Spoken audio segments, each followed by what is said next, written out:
We here at the Movie Ticket Radio podcast salute all the YouTubers who do all their videos because, you know, I found out this is a lot of work. Hi, I'm J.R. Russ, and we're posting our podcasts here now just for more people to find and hear them. But, you know, John Landecker and I are pretty much radio guys. In fact, folks have said that we have faces for radio. That means no pictures, no video, no graphics, just this. So sit back and enjoy the oral experience, spelled A-U-R-A-L. That means sound, not what you're probably thinking. Movie Ticket Radio. Welcome to the Movie Ticket Radio podcast, the companion to the streaming audio movie hits format, movieticket.radio.com. I'm your charming and delightful host, J.R. Russ, and with me, Hall of Fame broadcaster John Records Landecker. And John, what are we going to be talking about today?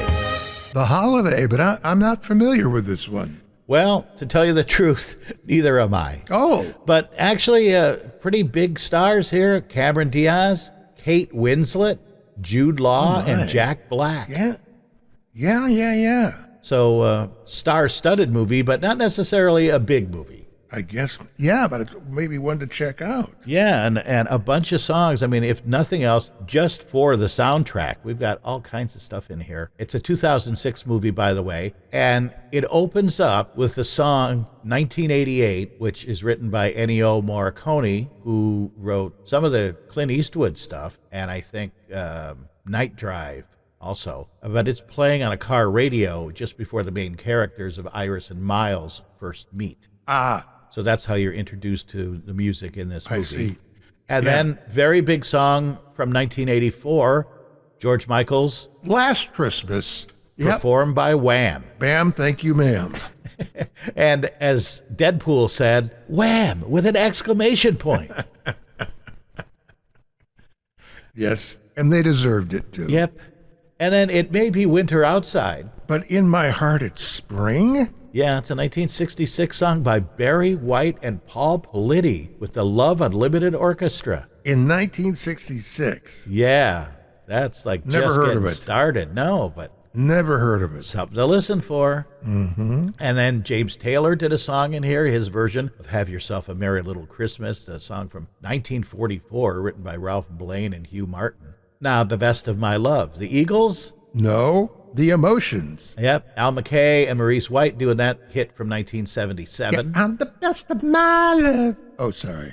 And then the classic from 1934, Winter Wonderland. Felix Bernard and Richard B. Smith wrote it, and our favorite sings it. Darlene Love. Great voice. She's awesome. I forget who she's with. Who was she with? She was with whoever Phil Spector told her to be with. Oh, true, yeah.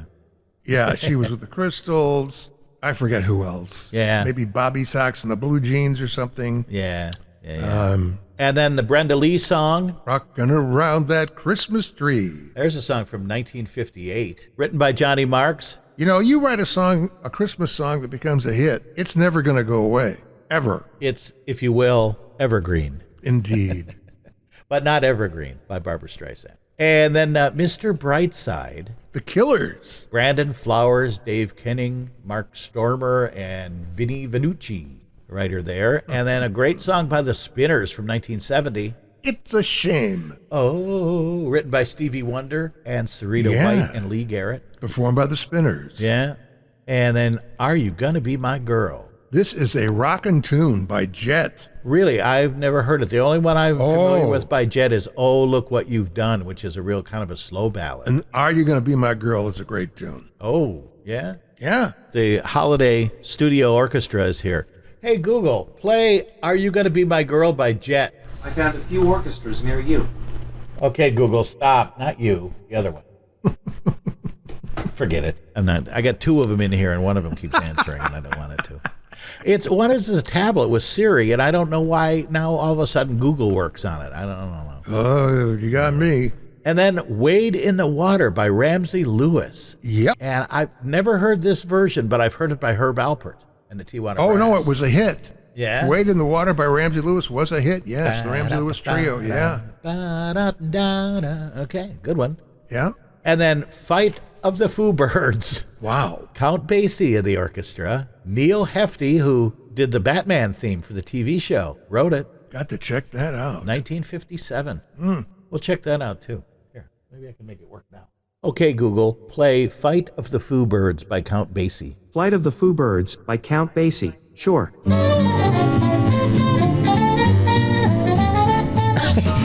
It sounds like the Family Guy. Yeah, swinging.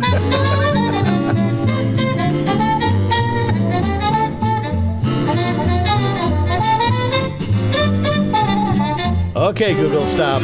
That sounds like the Family Guy. I like it.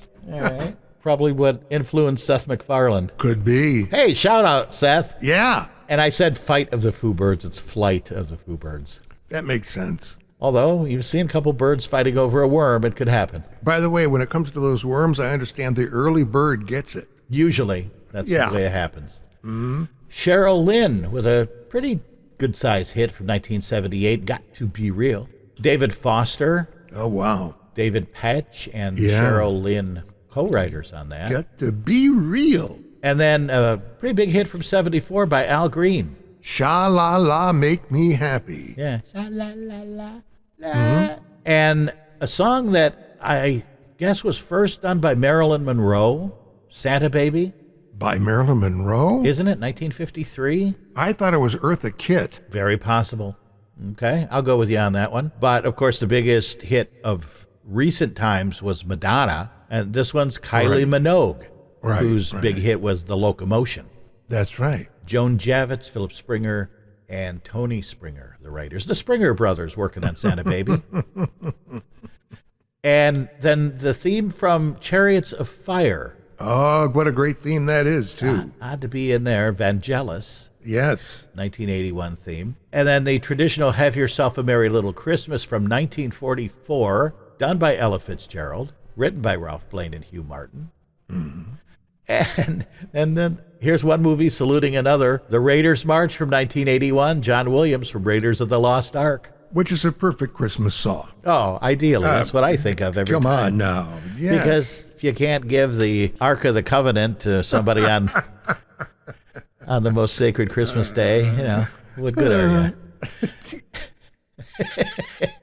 And then finally, I've got a Sam Cooke song done by Aretha Franklin. You send me. Honest you do. Honest you Honest do. you do. Honest you do. Yeah. So those are the songs in The Holiday. So for a 2006 movie, check it out. Looks like it might be pretty good. Once again, our old pal Jack Black, who we like, and Cameron Diaz, and who else I mentioned? I forget now, but hey, they're in there too. Yep.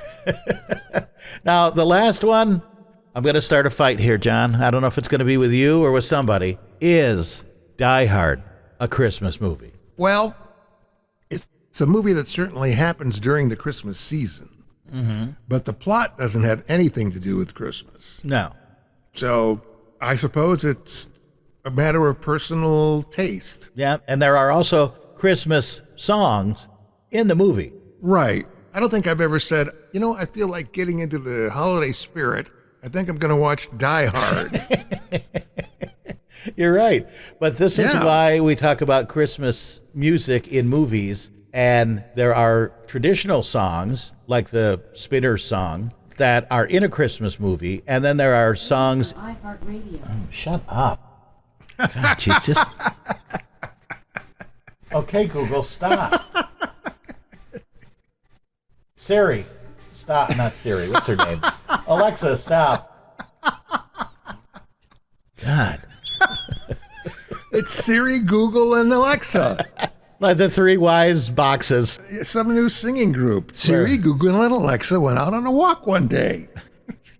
Siri and Alexa came back. What happened to Google? I don't know. Murder, she wrote. Roy is an Indian film and television actress known for her roles No. in Saya, Garwali Upper Wali, and Kusum. Okay, fine. Thank you. Then, like Die Hard, that's really not a Christmas movie, but it has Christmas songs in it. So it's very odd, and it's that's why you hear Movie Ticket Radio and you hear all these different kinds of songs. If Right. you have not checked out the stream, movieticket.radio.com is where you hear it. And if you watch Die Hard, you're going to hear Christmas in Hollis. Not quite sure where Hollis is. No? Maybe it has something. It's Run DMC. Yeah, it's probably a neighborhood in West LA or something. Could be, yeah. Joseph Simmons, Daryl McDaniels, and Jam Master Jay, writers there. And by the way, what makes this song so special is there's a sample of Backdoor Santa contained in it. My. What's he been up to? Now they're coming in the back door. I know. What? The chimney wasn't good enough for you anymore? No, I even saw where a Santa was caught carrying a gun. So it's just, oh my gosh. what's the world coming to? Was that in Texas? Probably. Or Florida? And then Skeletons, written and performed by Stevie Wonder. I don't know that song. I've heard it. It was a mid-chart, they'd call it in the radio business. On a top 40, it made it up to like number 30. Right. It was not real good. And it's not really replayed. But probably you could go play it now on some radio station and people go, oh, wow, that's a cool song. We do have a wintry song, not really Christmas, but Let It Snow, Let It Snow, Let It Snow. Written by Sammy Kahn and Julie Stein. They were a big songwriting duo in the 40s and 50s, I guess. And Vaughn Monroe, a big voice singing guy, and then it's also played in the movie, or it's on the soundtrack at least, by Michael Kamen. He plays it on the xylophone. Interesting. And then Bruce Willis whistles Jingle Bells, the James Pierpoint song. Yes. And you can't just have whistling in Die Hard. You got to have humming as well. And Reginald Val Johnson hums Let It Snow, Let It Snow, Let It Snow. Reginald Val Johnson. Sounds like somebody from Blazing Saddles. Reginald Val Johnson meet Howard Johnson. Howard Johnson. With his one flavor. That's a great and so politically incorrect movie, but it's good. And I don't know, Van Johnson. Yeah. Who was also a big movie star that you have to be of that generation to get the joke. Oh my gosh, yeah. Did I ever tell you the best moment I've ever had interviewing anybody? No. It was like the year 2000. And 2000. So I was interviewing Carl Reiner and Mel Brooks. The premise of the interview was that they had a CD out, The 2,000-Year-Old Man in the Year 2000. And I asked Mel Brooks, can I talk about Blazing Saddles for a second? He goes, yeah. I said, the scene where the man is being hung and he's in a wheelchair and the line is, oh, the Dr. Gillespie killings. And then it's never referred to again. I said, does that refer to Lionel Barrymore as Dr. Gillespie in the Dr. Kildare movies in the 30s and 40s? And he goes, you know what? Every once in a while I run into a kindred spirit.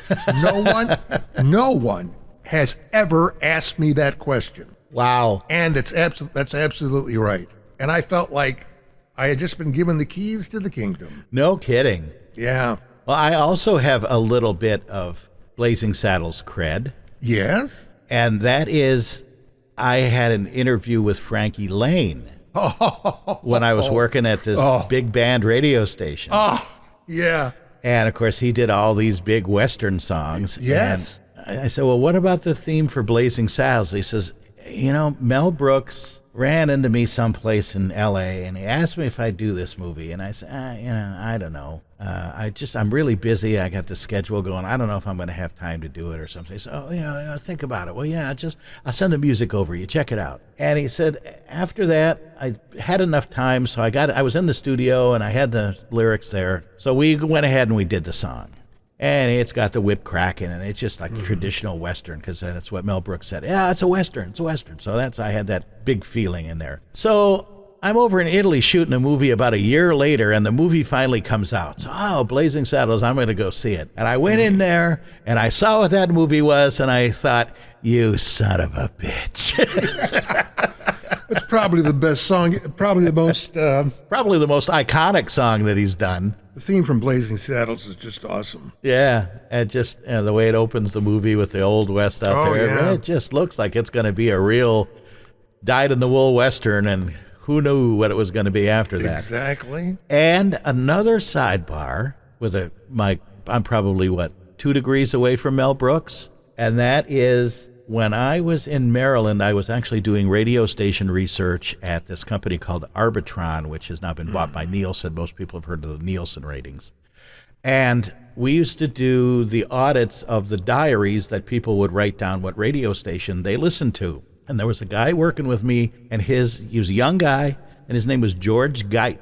His father co-wrote The Man with Two Brains and Dead Men Don't Wear Plaid. Wow. With Mel Brooks. And he told a story of how he was probably 7 or 8 years old, and he was at Mel Brooks' house, and Marty Feldman and Harvey Korman and Madeline Kahn, they were all there. And I said, what was it like? Did you understand what was going on? And he said, no, but I knew that they were laughing a lot. So this one's out to you, George. And his father passed away at a pretty young age. In fact, while he was working on Dead Men Don't Wear Plaid. So prayers for George Gipe Sr. and for George Gipe Jr. Shout out to you, buddy. Indeed. And did we do Winter Wonderland? Written by Felix Bernard and Richard B. Smith as Dick Smith. That just appears in the movie. They don't credit that one, nor, I guess the temperature changed. It got warmer because there's also Singing in the Rain. Huh. Arthur Freed and Nacio Herb Brown, the writers there. Again, no credits for the singers, but there you go, your songs in the movie Die Hard. Christmas movie or not, let us know what you think. MovieTicketRadio at gmail.com.